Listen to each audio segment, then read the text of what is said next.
ഈ ശില്പ പെൺകുട്ടി കള്ളലക്ഷണത്തിൽ ഇറങ്ങി ഓടുകയാണ് ചെയ്തത് കണ്ട്. അപ്പോൾ എന്നിട്ട് ഞാൻ ഓടിച്ചില്ല തെളിപ്പിക്കാൻ ആയാലും തലയിടിച്ച് ഇങ്ങനെ താഴേക്ക് വീഴായിരുന്നു. ആദ്യം എൻ്റെ അനിയത്തിയെ കൊല്ല, പിന്നെ എന്നെ ഇതിനകത്ത് പെടുത്താം, എന്നിട്ട് അതുവഴി അമ്മയ്ക്ക് വല്ല മെന്റൽ ഷോക്ക്, എൻ്റെ അമ്മയ്ക്ക് മെന്റൽ ഷോക്ക് കൊടുത്തിട്ട് അമ്മേനെ ഇല്ലാതാക്കുക. അപ്പൊ അമ്മ മരിച്ചു അല്ലേ? ഇപ്പോൾ അമ്മ മരിച്ചു. 2021 ഓഗസ്റ്റ് 5 എറണാകുളം സൗത്ത് റെയിൽവേ സ്റ്റേഷനടുത്തുള്ള ശാന്തി തോട്ടേക്കാട് എസ്റ്റേറ്റ് ഫ്ലാറ്റിൻ്റെ 10ാമത്തെ നിലയിൽ നിന്ന് ഒരു 18 വയസ്സുകാരി പെൺകുട്ടി വീണു മരിക്കുന്നു. ചാലക്കുടി സ്വദേശിയും പ്രവാസിയുമായ റോയിയുടെ മകൾ ഐറിൻ റോയിയായിരുന്നു ആ പെൺകുട്ടി. ഐറിൻ അബദ്ധത്തിൽ കാൽവഴുതി താഴേക്ക് വീണാണ് മരണപ്പെട്ടത് എന്നാണ് പോലീസ് പറയുന്നത്. ഐറിൻ താഴേക്ക് വീഴുമ്പോൾ 2 പേർ കൂടി അവിടെ ഉണ്ടായിരുന്നു. അവളുടെ സഹോദരൻ അലനും അവളുടെ പിതാവ് റോയിയുടെ സഹോദരി റോജിയുടെ മൂത്ത മകൾ ശില്പയും. എന്നാൽ ശില്പയും ഐറിനും തമ്മിലുള്ള തർക്കത്തിനിടയിൽ ശില്പ ഐറിനെ താഴേക്ക് തള്ളിയിടുകയായിരുന്നു എന്നാണ് അലൻ പറയുന്നത്. ഇതു സംബന്ധിച്ച് കൊച്ചി സിറ്റി പോലീസ് കമ്മീഷണർക്ക് ഐറിൻ്റെ പിതാവ് പിന്നീട് പരാതി നൽകിയിരുന്നു. ഐറിൻ്റെ മരണശേഷം അവളുടെ അമ്മയും മരണപ്പെട്ടു. ഐറിനെ തള്ളിയിട്ടത് സഹോദരൻ അലനാണെന്നുള്ള പ്രചാരണം ഇവർ നടത്തിയെന്നും റോയി ആരോപിക്കുന്നു. റോയി പരാതി നൽകിയ ശേഷം നാട്ടിൽ നല്ല ശമ്പളമുള്ള ജോലിയുണ്ടായിരുന്ന ശില്പയെ വിദേശത്തേക്ക് പഠനത്തിനു വേണ്ടി അയച്ചെന്നും റോയി ആരോപിക്കുന്നു. മാത്രമല്ല ഐറിൻ്റെ പേരിൽ ഇൻഷുറൻസ് പോളിസി എടുത്തെന്നുള്ള സംശയവും റോയിക്കുണ്ടെങ്കിലും അക്കാര്യത്തിൽ അദ്ദേഹത്തിനും മകനും വ്യക്തതയില്ല. റോയിയും സഹോദരിയുടെ കുടുംബവുമായി അകൽച്ചയിലായിരുന്നു. പിന്നീട് ഇവർ വീണ്ടും അടുത്തുകൂടി.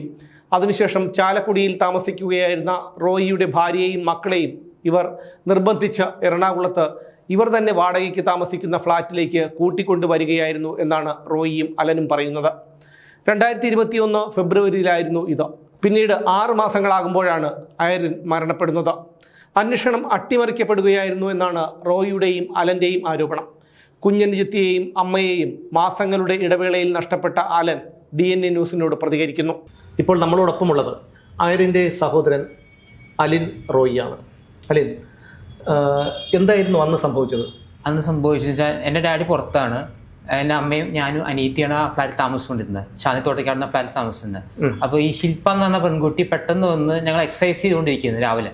ശില്പ എന്ന് പറയുമ്പോൾ ഡാഡിയുടെ അനിയത്തിയുടെ മകൾ. അപ്പോൾ ആ കുട്ടി ഒന്ന് പെട്ടെന്ന് വന്നിട്ട് പറയുകയാണ് അന്നൊരു എക്സാം ഉണ്ടെന്ന്. ശരിക്കും അന്നൊരു എക്സാമേ ഉണ്ടായില്ല ശരിക്കും പറഞ്ഞാൽ. അപ്പോൾ അങ്ങനെ അവന് കുറച്ച് കഴിഞ്ഞപ്പോൾ അവർ തമ്മിൽ തർക്കമായി. ശരിക്കും ഈ കുട്ടിയാണ് കൂടുതൽ തർക്കിച്ചത് എന്നെ എത്തിയിട്ട്. അല്ല, അന്ന് ഈ ഐറിൻ എന്ത് കോഴ്സിനാണ് പഠിച്ചുകൊണ്ടിരുന്നത്? അന്ന് നീറ്റിനെ പഠിച്ചുകൊണ്ടിരിക്കുന്നത്. അപ്പൊ ഐറിന്റെ കാര്യം, ഐറിന് എക്സാം ഉണ്ടോ ക്ലാസ് ഉണ്ടോ എന്നുള്ള കാര്യം ഐറിനല്ലേ കൂടുതൽ അറിയാവുന്നത്? അറിയായിരുന്നു. പക്ഷേ ശില്പ എന്ന് വെച്ചാൽ ശില്പ ഇത് വെറുതെ വന്ന് പറഞ്ഞാണ് അന്ന് എക്സാം ഉണ്ടെന്ന്. എന്റെ അനിയത്തി അപ്പൊ അതിന് തർക്കം ഉണ്ടായത്. എന്റെ അനിയത്തി അങ്ങനെ എക്സാം ഒന്നും ഇല്ലെന്ന് പറഞ്ഞപ്പോൾ ശില്പയാണ് കുറെ പറഞ്ഞു അങ്ങനെ എക്സാം ഉണ്ട്, ഇന്ന് എക്സാം ഉണ്ട്, ഇന്ന് ഒരു 10 മണിക്ക് കണ്ടാണ് എക്സാം അങ്ങനെയാണെന്നൊക്കെ പറഞ്ഞു. ശരിക്കും ഞങ്ങൾ അന്വേഷിച്ചപ്പോൾ അങ്ങനെ എക്സാമേ ഉണ്ടായില്ല അന്ന്. പിന്നെ ഞങ്ങൾ അന്വേഷിച്ചു, അപ്പോൾ ഒരു എക്സാമേ അന്ന് ഉണ്ടായില്ല.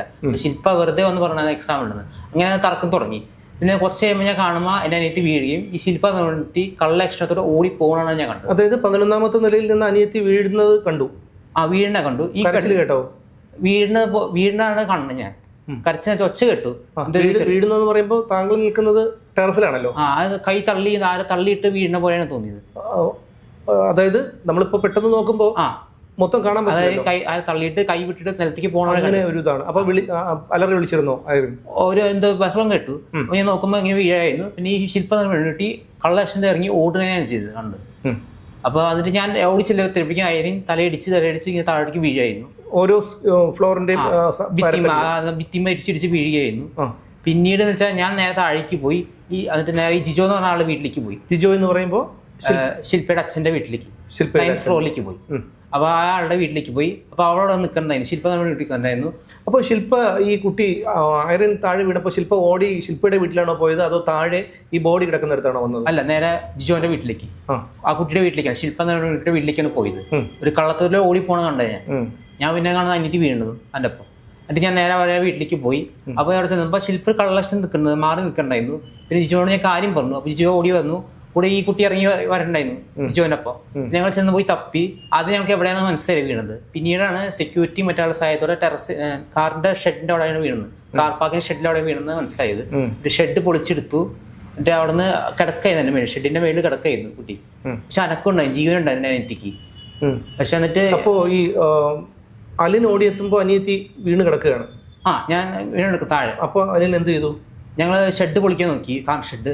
ഷെഡിന്റെ ടോപ്പിലാണോ കിടന്നത്? ടോപ്പിലൊക്കെ ആയിരുന്നു. ഓ, അതിൻ്റെ പൊളിച്ച് സെക്യൂരിറ്റിയുടെ മറ്റുള്ള സാധ്യത ഷെഡ്, കാർ ഷെഡിൻ്റെ ആ സാധനം ഷീറ്റ് പൊളിച്ചെടുത്തിട്ട് ഞങ്ങൾ എടുക്കാൻ നോക്കി, പതുക്കെ എടുക്കാൻ നോക്കി. പക്ഷേ ഈ ജിജോ എന്ന് പറഞ്ഞ ആൾ ചെയ്തതെന്ന് വെച്ചാൽ അയാളുടെ കാർ അവിടെ എടുക്കണ്ടായിരുന്നു, കയ്യിൽ കീയും ഉണ്ടായിരുന്നു. പക്ഷെ കുറേ സമയം കളിച്ചു. കാരണം അടുത്ത തന്നെ മെഡിക്കൽ ട്രസ്റ്റ് ഹോസ്പിറ്റൽ ഉണ്ടായിരുന്നു, ഒരു 5 മിനിറ്റ് 6 മിനിറ്റ് ദൂരമേ ഉള്ളൂ അവിടെ നിന്ന്, ഞങ്ങളുടെ ഫ്ലാറ്റിന് അവിടെ നിന്ന്. എന്നിട്ട് അയാളുടെ കാറിൽ കൊണ്ടുപോകാൻ സമ്മതിച്ചില്ല. ഞങ്ങൾ കുറേ പറഞ്ഞു, ഞാൻ കുറേ പറഞ്ഞു നോക്കി, അതിന് സമ്മതിച്ചില്ല. അയാൾ സെക്രട്ടറി കാർ കൊണ്ടുപോകാൻ പറഞ്ഞു നിന്നു. അങ്ങനെ കുറേ സമയം പോയിച്ചു. കാരണം അപ്പം അനക്കുണ്ടായിരുന്നു അനിയത്തി, കണ്ണെന്നെ കണ്ടായിരുന്നു, നാവ് എന്നെ കണ്ടായിരുന്നു, ഒക്കെ എന്നെ കണ്ടായിരുന്നു. അത് എന്തെങ്കിലും പറഞ്ഞു അനിയത്തി? രക്ഷിക്ക് ഹോസ്പിറ്റലിൽ അങ്ങനെ എന്തൊക്കെയോ പറയണ്ടായിരുന്നു. അലിന്റെ മടിയിൽ കിടന്നാണോ അനിയത്തി? ആ, അനക്കുണ്ടായിരുന്നു അവിടെ ഹോസ്പിറ്റലിൽ അനക്കുണ്ടായിരുന്നു. ഹോസ്പിറ്റൽ അനിയത്തിന് മരണം സംഭവിച്ചു. ഏത് വണ്ടിയിലാണ് കൊണ്ടുപോയത്? സെക്രട്ടറി വണ്ടിയിലായിരുന്നു, ഒരു റെഡ് കളർ കാർ. അപ്പോൾ ആംബുലൻസ് വിളിക്കാൻ അവിടെ ആരും തയ്യാറായിരുന്നില്ല? ഇല്ല, ജിജോ സമ്മതിച്ചില്ല. കാറിൽ കൊണ്ടുവന്ന് പറഞ്ഞു, സെക്രട്ടറി കാറിൽ കൊണ്ടുവന്ന് പറഞ്ഞു. അയാളുടെ കാർ കിടക്കുന്നുണ്ടായിരുന്നു, അയാളുടെ കീ വരെ ഉണ്ടായിരുന്നു, പക്ഷേ അയാൾ കൊണ്ടുപോകാൻ സമ്മതിച്ചില്ല. അപ്പോൾ എന്നിട്ട് ഹോസ്പിറ്റലിൽ കൊണ്ടുപോയി, മരണപ്പെട്ടിരുന്നു. ഹോസ്പിറ്റലിൽ മരണപ്പെട്ടു. പക്ഷേ ഹോസ്പിറ്റലിൽ പറഞ്ഞാൽ അതിന് മുമ്പ് മരണപ്പെട്ടു. ശരിക്കും അത് അവർ ന്യായീകരിക്കാൻ വേണ്ടി പറഞ്ഞാണ്. എന്നെ വഴി കിടക്കുമ്പോൾ അനിയത്തി കണ്ണനക്കണ്ടായിരുന്നു, നാവ് സംസാരിക്കണ്ടായിരുന്നു, ചേട്ടാ എന്ന് പറയുന്നത് വണ്ടിയിൽ ഇരിക്കുമോ, വണ്ടിയിലൂടെ കൊണ്ടുപോകുമ്പോൾ ഹോസ്പിറ്റലിൽ കൊണ്ടുപോകും. അപ്പോൾ അവിടെ എത്തിയപ്പോഴാണ് മരിച്ചത്. പക്ഷേ ഹോസ്പിറ്റലുകാർ ന്യായീകരണമായിട്ട് പറഞ്ഞ് അവിടെ മുമ്പ് തന്നെ മരിച്ചു. അല്ല, അലിൻ പറയുന്നത് ശില്പയാണ് ആര്യനെ തള്ളിയിട്ടതെന്നാണോ? അതെ, ഒരു സാധ്യതയുണ്ട്. കാര്യം എന്ന് വെച്ചാൽ എന്താണ് അത്? സ്വന്തം കൂടപ്പിറപ്പുകളുടെ മക്കളാണ്. അപ്പൊ എന്താണ് അവർക്ക് അങ്ങനെ? അത് ഞങ്ങൾ കുറെ ഫാമിലിയുടെ പ്രശ്നങ്ങൾ ഉണ്ടായിരുന്നു, അതായത് സ്വത്തിന്റെ പ്രശ്നങ്ങൾ തമ്മിൽ. അതായത് ഞങ്ങൾ സ്വത്ത് അടിച്ചു മാറ്റാൻ പ്ലാൻ ഉണ്ടായിരുന്നു ജിജോ എന്ന് പറഞ്ഞ ആൾക്ക്. നമുക്ക് കുറെ പ്രോപ്പർട്ടീസ് ഉണ്ട്, പിന്നെ വേറെ കുറെ സ്വത്തുക്കളുണ്ട്. അത് ഈ ആൾക്ക് തന്തപരം അടിച്ചു മാറ്റാനുള്ള അടവായത്. അതായത് ആദ്യം എന്നെ അനിയത്തിയെ കൊല്ലുക, പിന്നെ എന്നെ ഇതിനകത്ത് പെടുത്തുക, അതുവഴി അമ്മയ്ക്ക് വല്ല മെന്റൽ ഷോക്ക്, എൻ്റെ അമ്മയ്ക്ക് മെന്റൽ ഷോക്ക് കൊടുത്തിട്ട് അമ്മേനെ ഇല്ലാതാക്കുക. അപ്പൊ അമ്മ മരിച്ചു അല്ലേ? ഇപ്പോ അമ്മ മരിച്ചു, വീണ്ടും മരിച്ചു. അമ്മ ഒരു വർഷം കഴിഞ്ഞപ്പോൾ മരിച്ചു. അമ്മയ്ക്ക് എന്തായിരുന്നു അസുഖം? അമ്മയ്ക്ക് മെന്റൽ ഡിപ്രഷൻ ഒക്കെ ആയിട്ട് അമ്മ മരിച്ചു വീണ്ടും.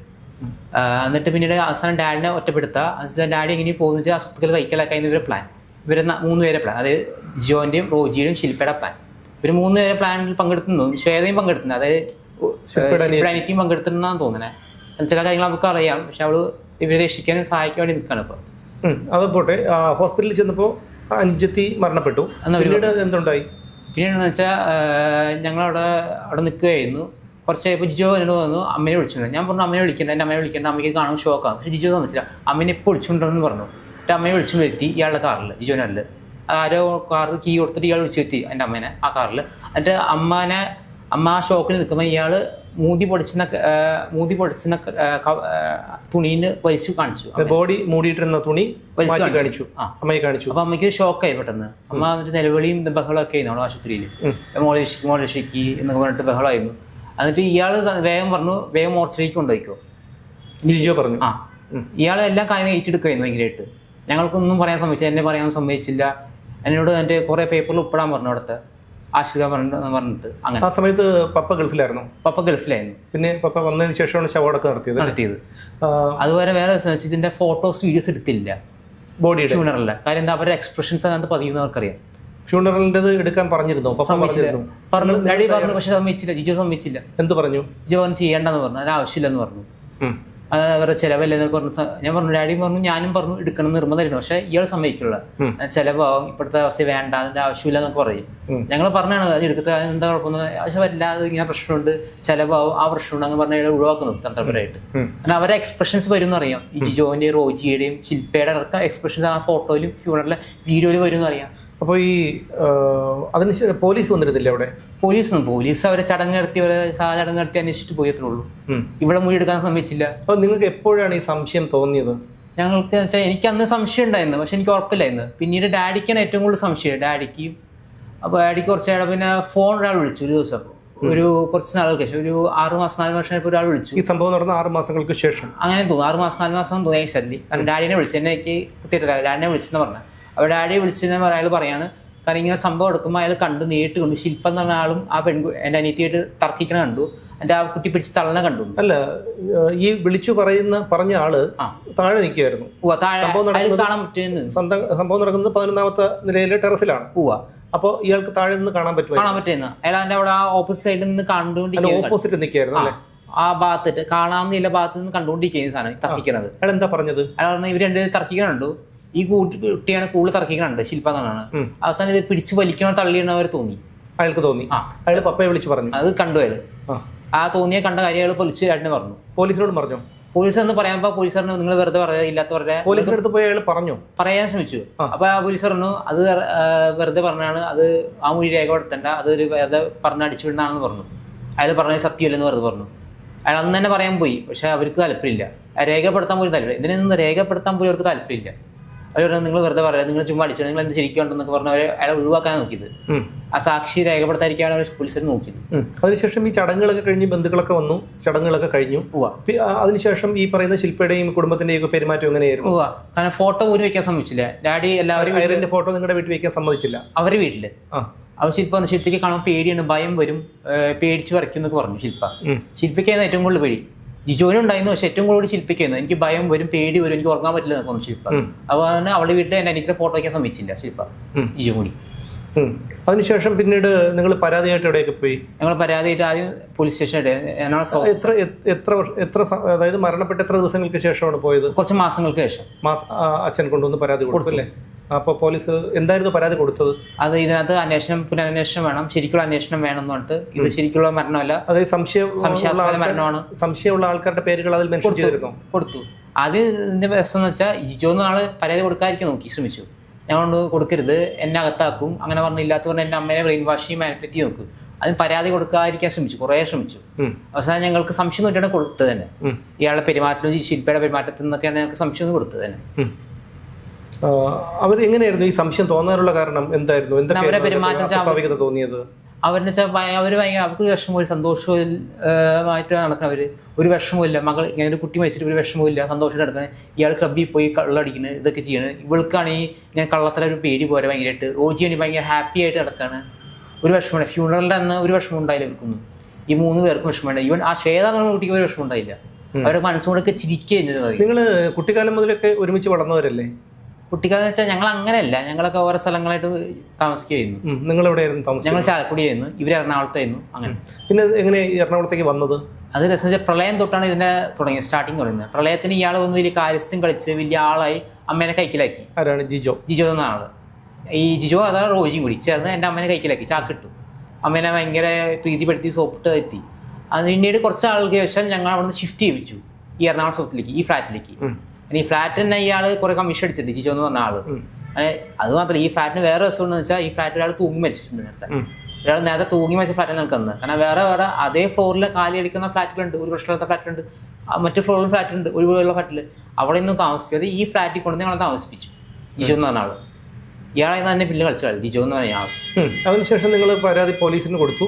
ഇവിടെ ഏത് പോലീസ് സ്റ്റേഷനിലാണ് കൊടുത്തത്? സെൻട്രൽ സൗത്തിൽ, എറണാകുളം സെൻട്രൽ പോലീസ് സ്റ്റേഷനിലാണ് കൊടുത്തത്. അപ്പോൾ പോലീസിന്റെ സമീപനം എങ്ങനെയായിരുന്നു? പോലീസുകാർക്ക് ഇത് നോർമൽ ഡെത്ത് ആയിട്ട് വേഗം കേസ് ക്ലോസ് ചെയ്യാൻ താല്പര്യം, അത് അവർക്ക് അന്വേഷിക്കാൻ വേണ്ടി താല്പര്യം. അത് മാത്രമല്ല, ഇത് 11 ഒരു കെട്ടിടം ആകുമ്പോഴത്തേക്കും, അതുപോലെ 11 നിലയുള്ള ഒരു ഫ്ലാറ്റൊക്കെ ആകുമ്പോൾ അവിടെ CC ക്യാമറകളൊക്കെ ഉള്ളതാണ്. അത് മാത്രമല്ല, അതിന്റെ ഓപ്പോസിറ്റുള്ള ബിൽഡിങ്ങിലും മറ്റു പല സ്ഥലങ്ങളിലും CC ക്യാമറകളുണ്ട്. ആ CC ക്യാമറകളിലൊക്കെ നിങ്ങൾ പരിശോധിച്ചിരുന്നോ?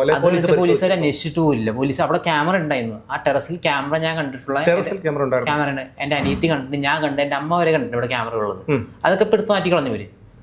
അത് അന്ന് തന്നെ സംഭവത്തിന് എടുത്തു മാറ്റി കളഞ്ഞവര്.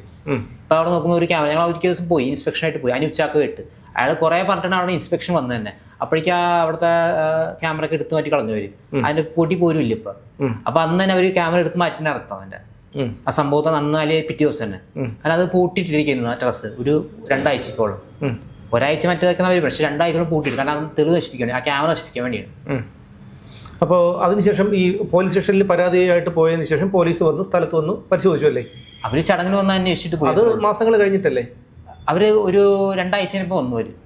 പിന്നീട് നടപടി ഉണ്ടാകാതെ വന്നപ്പോൾ, അപ്പോൾ ആ സമയത്തൊക്കെ നിങ്ങൾ തമ്മിൽ സംസാരിക്കുമായിരുന്നു? അതായത് ഈ അച്ഛൻ്റെ സഹോദരിയുടെ വീട്ടുകാരും നിങ്ങൾ തമ്മിലൊക്കെ സഹകരിക്കുമായിരുന്നു? അത്ര ബന്ധം ഉണ്ടായില്ല. ഞങ്ങൾ തമ്മിൽ ചെറിയ ശേഷം ഇല്ല, അധികം സംസാരിക്കില്ല. പിന്നെ ഇടയ്ക്ക് വന്ന് ഇവര് അമ്മനെ ഒന്ന് സ്വാധീനിക്കാൻ നോക്കും, ഇങ്ങനെ എന്തൊക്കെയോ പറഞ്ഞ് ബ്രെയിൻ വാഷ് ചെയ്യാൻ സ്വാധീനിക്കും, കേസിന് പോരുന്നു പറഞ്ഞിട്ട്. ഈ ശില്പ പോകരുതെന്നാണ് അമ്മയോട് പറഞ്ഞത്. പോരുത്, അത് ചിലപ്പോൾ അലനെ പ്രതിയാക്കുന്നു പറഞ്ഞിട്ട്, എന്നെ പ്രതിയാക്കുന്നു പറഞ്ഞിട്ട്. അതായത് ഈ നിങ്ങൾ ഈ ഐറിന്റെ മരണവുമായി ബന്ധപ്പെട്ട് നിങ്ങൾ കേസിന് പോവുകയാണെങ്കിൽ താങ്കളെ പ്രതിയാക്കും. പോലീസ് പ്രതിയാക്കുന്നതിനും ഭീഷണിപ്പെടുത്തി അമ്മേനെ മാനിപ്പുലേറ്റ് ചെയ്യാൻ നോക്കി, ബ്രെയിൻ വാഷ് ചെയ്യാൻ നോക്കി, അങ്ങനെ പറഞ്ഞു. അപ്പൊ അമ്മയ്ക്ക് പേടിയായി. കാരണം എനിക്ക് ഇതിനകത്ത് ബന്ധമില്ല, അമ്മയ്ക്ക് പറയാം, ഞങ്ങൾക്ക് എല്ലാവർക്കും അറിയാം, പക്ഷെ അമ്മയ്ക്ക് പെട്ടെന്ന് ഒരു ഇങ്ങനെ പറഞ്ഞ് പ്രഷറൈസ് ചെയ്ത് ഫോഴ്സ് ചെയ്യിപ്പിച്ച് അമ്മേനെ ഇങ്ങനെ ബ്രെയിൻ വാഷ് ചെയ്യിപ്പിച്ചു. അപ്പൊ അമ്മേനെ പേടിപ്പെടുത്തി അങ്ങനെ. അവരുടെ കേസ് കൊടുപ്പിക്കാനുള്ള ആദ്യ സ്റ്റെപ്പ് അതായിരുന്നു. പിന്നെ അങ്ങനെയാണ് കേസ് കൊടുത്തത്. അതിനുശേഷം ഞങ്ങൾ കേസ് കൊടുത്തത്. അതായത് അമ്മയെ ഇങ്ങനെ സ്വാധീനിക്കാൻ ശ്രമിച്ചപ്പോഴാണ് നിങ്ങൾക്ക് സംശയം കൂടുതലുണ്ടായത്. അതിനുശേഷമാണ് ഇങ്ങനെ നിങ്ങൾ പരാതി കൊടുത്തത് അല്ലേ? അതെ. പക്ഷെ ആദ്യമേ എനിക്ക് സംശയം ഉണ്ടായിരുന്നു. പക്ഷെ എനിക്ക് അത്രയും ഉറപ്പില്ല, വ്യക്തമായതൊന്നും തെളിവുകളൊന്നും ഉണ്ടായില്ല എന്ന് ഉറപ്പിക്കാനായിട്ട്. അപ്പോൾ പോലീസിൽ കേസ് കൊടുത്തു. അതിനുശേഷം നടപടി ഉണ്ടാകാതെ വന്നപ്പോൾ പിന്നെ നിങ്ങൾ അടുത്ത പടി ഞങ്ങൾ കമ്മീഷണർ ഓഫീസിൽ പോയി. കമ്മീഷണർക്ക് ഇത് കൊടുത്തു. ACP ഓഫീസിൽ പോയി ACP കൊടുത്തു. പക്ഷെ അവിടെ നിന്ന് വെച്ചാൽ കമ്മീഷണർ എന്ന് വെച്ചാൽ ശ്യാം സുന്ദർ ആൾ നല്ല മനുഷ്യനായിരുന്നു. അയാൾ നല്ല സപ്പോർട്ട് ചെയ്യുന്നു. അയാളാണ് പറഞ്ഞത് പോളിഗ്രാഫ് ടെസ്റ്റ് എടുത്ത് ഇവളുടെ ഡയറക്ടർ ഓർഡർ കൊടുത്ത് പോളിഗ്രാഫ് ടെസ്റ്റ് എടുത്തുന്നിട്ട് ഈ ശില്പ എന്ന പെൺകുട്ടീനെ. കാരണം അയാൾക്ക് എന്തൊക്കെയോ അദ്ദേഹത്തിന് സാറിന് എന്തൊക്കെയോ സംശയങ്ങൾ തോന്നി ഇതിനകത്ത് ഭയങ്കരമായിട്ട്. കാരണം ഞങ്ങളുടെ സ്റ്റേറ്റ്മെന്റ് വെച്ചു, ഡാഡി സ്റ്റേറ്റ്മെന്റ് വായിച്ചു. അത് കുറേ അപ്പോൾ അദ്ദേഹത്തിന്റെ സ്റ്റേറ്റ്മെന്റ് അദ്ദേഹത്തിന് മനസ്സിലായി എന്തോ ഇതിനകത്ത് ഫൗൾ പ്ലേ നടന്നിട്ടുണ്ട് കേസിനകത്ത്. അപ്പൊ അതുകൊണ്ടാണ് ഡയറക്റ്റ് ഓർഡർ കൊടുത്തത് ACP പോളിഗ്രാഫ് ടെസ്റ്റ് ഉടനെ നടത്തണമെന്നുണ്ട് ശില്പം വേണ്ടിയിട്ട്. പോളിഗ്രാഫ് ടെസ്റ്റ് നടത്താനെങ്കിൽ അത് കോർട്ടിനെ സമീപിക്കല്ലേ ചെയ്യേണ്ട?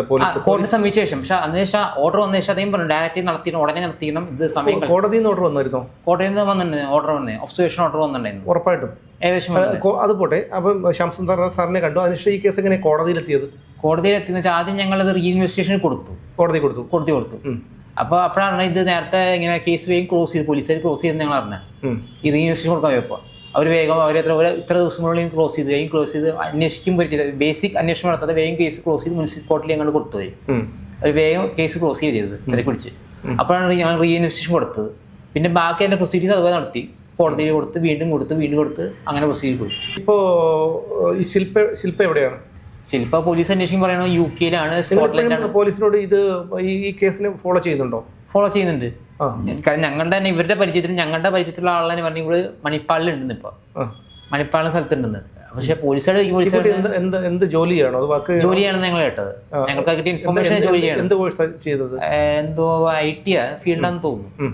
അപ്പോൾ അവിടെ ജോലി ചെയ്യണം ഞങ്ങൾ കേട്ടത്. ആ ഇൻഫർമേഷൻ കിട്ടി റിലേറ്റീവ്സ് വഴി. അപ്പോൾ പോലീസ് ചോദിക്കും. പക്ഷെ പറയുന്നത് അവൾ UK സ്കോട്ട്ലൻഡിലാണ്, മറ്റു സ്ഥലത്താണ്, കാനഡയിലാണ്, അങ്ങനെയൊക്കെയാണ്. പ്രത്യേകിച്ച് അനൂപ് ചാക്കോ എന്ന് പറഞ്ഞ ആളാണ് ഇത് ഭയങ്കരമായിട്ട് കളിക്കുന്നത് ഞങ്ങൾക്ക് തോന്നുന്നത്. അനൂപ് ചാക്കോ, പിന്നെ വേറെ കുറെ അവിടെ ഉണ്ടായിരുന്ന ലാൽജി എന്ന് പറഞ്ഞ ആളൊക്കെ, ACP ലാൽജി, അവിടുത്തെ ACP ലാൽജി എന്ന് പറഞ്ഞ ആൾ ഫോർമർ ACP ആയിരുന്നു അവിടുത്തെ.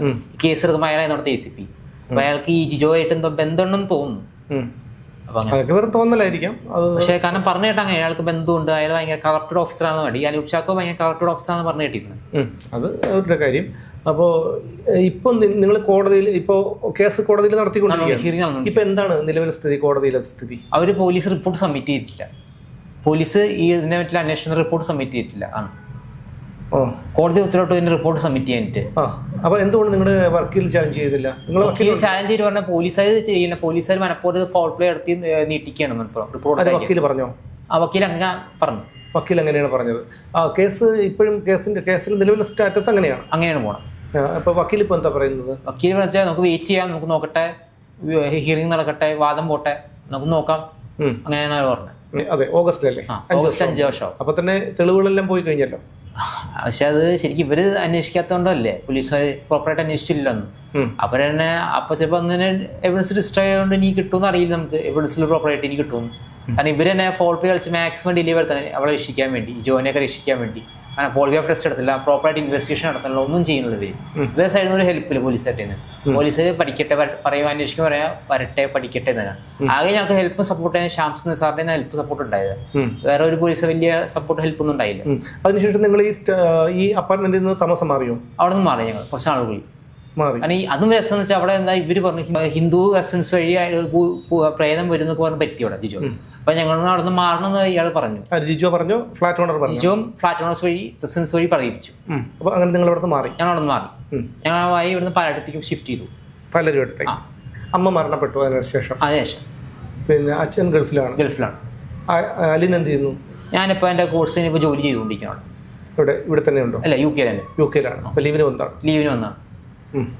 ഞാനിപ്പോൾ ജോലിക്കായിട്ട് കുറച്ച് നാളായിട്ടുള്ളൂ അവിടെ.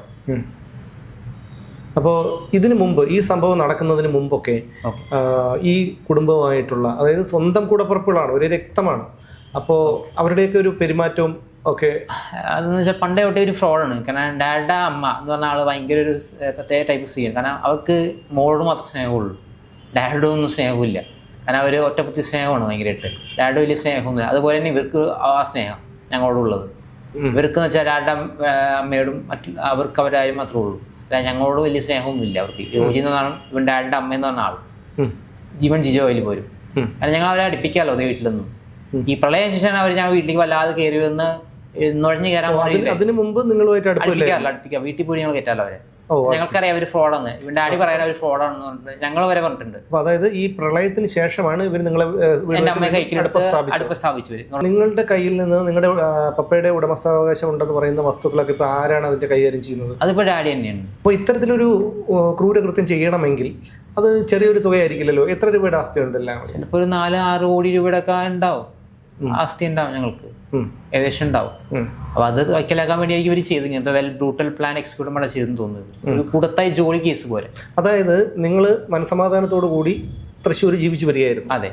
പ്രളയം വന്നതോടുകൂടി അച്ഛൻ്റെ സഹോദരി, അകറ്റി നിർത്തിയിരുന്ന അച്ഛൻ്റെ സഹോദരിയും അവരുടെ ഭർത്താവും നിങ്ങളുമായിട്ട് അടുപ്പം സ്ഥാപിച്ച് നിങ്ങളെ നിർബന്ധിച്ച് എറണാകുളത്തേക്ക് കൊണ്ടുവന്ന് ഷിഫ്റ്റ് ചെയ്യിപ്പിച്ച് അവർ താമസിക്കുന്ന അതേ ഫ്ലാറ്റിന്റെ 9ാമത്തെ നിലയിൽ നിങ്ങളെ താമസിപ്പിച്ചു വാടകയ്ക്ക്. അതെ, ഞങ്ങൾ 3ാമത്തെ നിലയിൽ, അവർ 9ാമത്തെ നിലയിൽ, നിങ്ങൾ 3ാമത്തെ നിലയിൽ താമസിപ്പിച്ചു. അതെ.